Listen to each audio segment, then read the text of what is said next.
I have to explain to you what is RSS. RSS, Mr. Narendra Modi is a life member of RSS. RSS was an organization that was inspired by Adolf Hitler and Mussolini, came about in 1925. They believed in racial purity, racial superiority. They also believed they were an Aryan race like the Nazi believed they were an Aryan race. All that I'm saying can be verified. This is the time of information revolution. You can Google all this, what I'm saying. But it is very important for me to explain this to you so you know what is happening in India. This RSS believed in the ethnic cleansing of Muslims from India. At one point there was racial superiority of the Hindu race. Secondly, it was hatred for the Muslims and for the Christians because they believed that this golden age of Hindu civilization was stopped because of Muslim rule centuries back and then the British rule of India. So it was racial superiority and hatred for Muslims and Christians. This is openly stated. You look at the founding fathers of RSS, Golwalkar and Savarkar. Just Google them and you'll find out. And this ideology of hate is what murdered the great Mahatma Gandhi in 1948. It was this ideology of hate that made Narendra Modi in 2002 do a pogrom against Muslims in Gujarat when he was the chief minister. He allowed 3 days for these RSS goons who were inspired by the Hitler brown shirts. They actually wear brown shirts. This RSS, the Congress Home Minister gave a statement that in RSS camps, terrorists are being trained. And these terrorists butchered 2,000 Muslims and 150,000 Muslims were made homeless. Narendra Modi could not travel to the US because of that. And I need to make you understand this background before I explain to you that what sort of a mindset would lay siege to 8 million people with 900,000 troops. Women, children, sick people, locked in as animals. In fact, of what I know of England, if 8 million animals were locked in, the RSPCA would have made a lot of noise about it. These are human beings.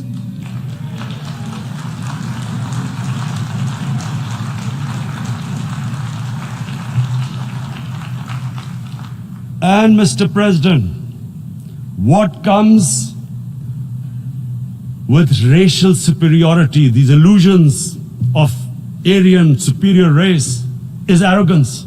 The two go together. And it's arrogance that makes people make mistakes and do stupid things. Cruel things like what Narendra Modi has done. It's sheer arrogance. And it's arrogance that has blinded him from the fact that what is going to happen when the curfew is lifted.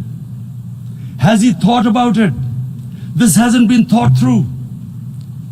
What is he going to do when he lifts the curfew? Does he think that people of Kashmir will quietly accept the status quo because India has changed the constitution and taken away the special status? They'll accept that? Mr. President, 100,000 Kashmiris have died in the past 30 years because they were denied the right given by the United Nations, the right for self-determination. 100,000 have died and 11,000 women have been raped. There are 2 United Nations human rights reports on this. The world hasn't done anything because India is a huge market, 1.2 billion people. Sadly, the material prevails over the human. But this has serious consequences. Again, I repeat, that's why I'm here. Look, what is going to happen when the curfew is lifted will be a bloodbath. The people will come out. There are 900,000 troops there. They haven't come to, as Narendra Modi says, he's done this for prosperity of Kashmir. This is supposed to be for the development. These 900,000 troops, what are they going to do when they come out? There'll be a bloodbath. Has he thought it through what happens then? Mr. President, has anyone thought that what happens when there is a bloodbath? What do you think the impact will have on people of Kashmir? What do you think they will think? The way they have been boxed in their houses, treated like worse than animals, no rights. Thousands of all their political leadership has been arrested, taken out of Kashmir. Even those Kashmiri leaders who were pro-India have been taken out. 13,000 boys have been picked up and taken to God knows which destinations. So what do they think? What will the people of Kashmir do when they lift the curfew? They will be out in the streets. And what will these soldiers do? They will shoot them. They've already used pellet guns, blinded young boys. In the last 6 years, the 5 years, the oppression that has gone on in Kashmir. And so, Kashmiris will be further radicalized. Mr. President, there will be another Pulwama. And guess what? India will blame us. They're already blaming us. They're saying all this is happening because of Pakistan. One of their defense ministers said there are 500 terrorists lined up on the border to go in. Why would Pakistan send 500 terrorists when there are 900,000 troops? What impact are they going to make? What will they do? And why would? Don't we know that the moment there is some terrorist attack, all that will happen is there will be further cruelty and oppression of the people of Kashmir. We will just give the 900,000 troops to further crush the people of Kashmir. And then we'll give the Indian government an excuse that, look, Pakistan is a terrorist state, and this mantra that has gone on, Islamic terrorism. The moment you use this catchword, Islamic terrorism, the whole world turns away. No one talks about human rights. You can do whatever you want, which is what has happened in Kashmir, because they keep using this word, Islamic terrorism. And this is what they're doing right now. What do we benefit from further increasing the cruelty on the people of Kashmir? And why would we want this? But there is no other narrative left for India. As when they lift the curfew, whatever happens, Pakistan will be blamed, and there is always a danger of another Pulwama. They might come and bomb us again, and then another cycle might start. And what does Narendra Modi think that 180 million Muslims of India are thinking right now?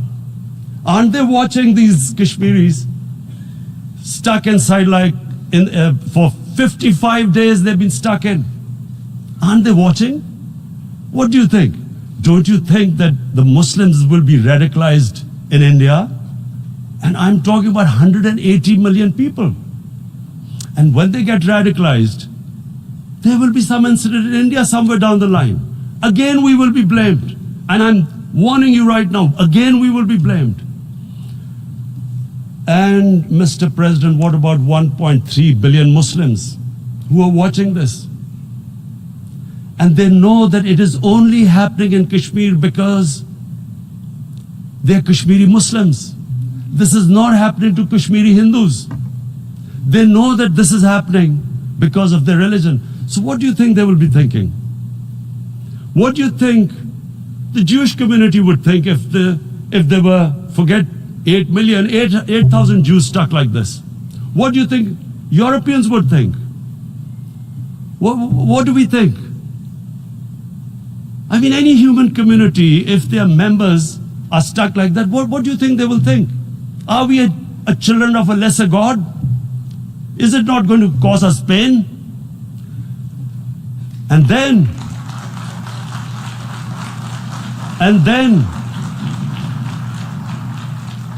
I'll tell you what will happen. People will, in the 1.3 billion Muslims, someone will pick up arms.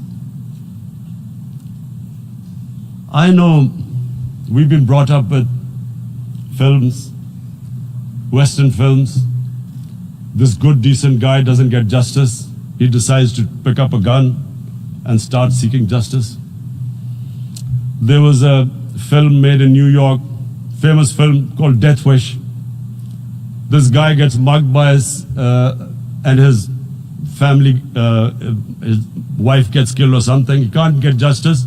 He picks up a gun and he goes around shooting muggers. And the whole cinema cheers him on. So what do you think the Muslims are thinking right now? If there is a bloodbath, there will be Muslims becoming radicals, not because of Islam, but because of what they will see, that there's no justice when it comes to Muslims.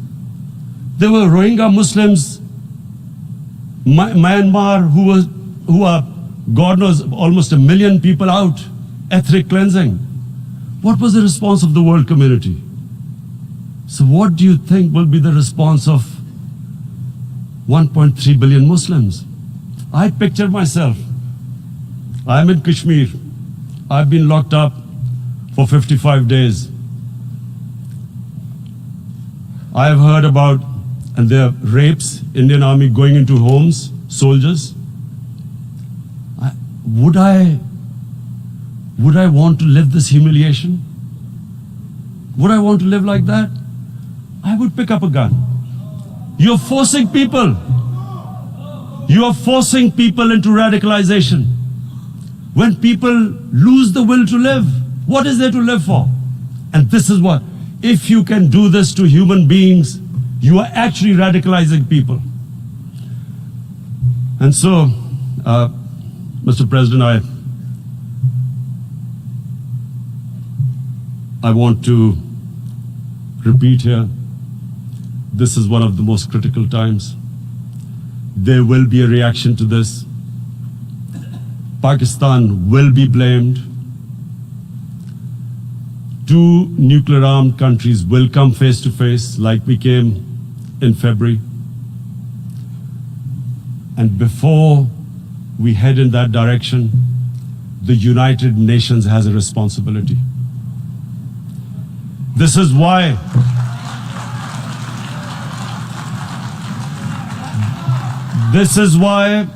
the United Nations came into being in 1945. You were supposed to stop this happening. I feel we are back to 1939, Munich. Czechoslovakia has been taken, annexed. What is the world community going to do?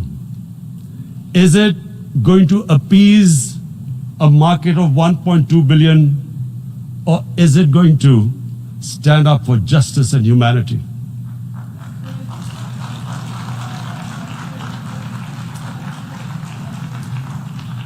If this goes wrong, you hope for the best, but be prepared for the worst. If a conventional war starts between the 2 countries, Mr. President, if a conventional war starts, and anything could happen, but supposing a country 7 times smaller than its neighbor is faced with the choice, either you surrender or you fight for your freedom till death, what will we do? I ask myself this question. And my belief is, La ilaha illallah, there is no God but one. and we will fight. And when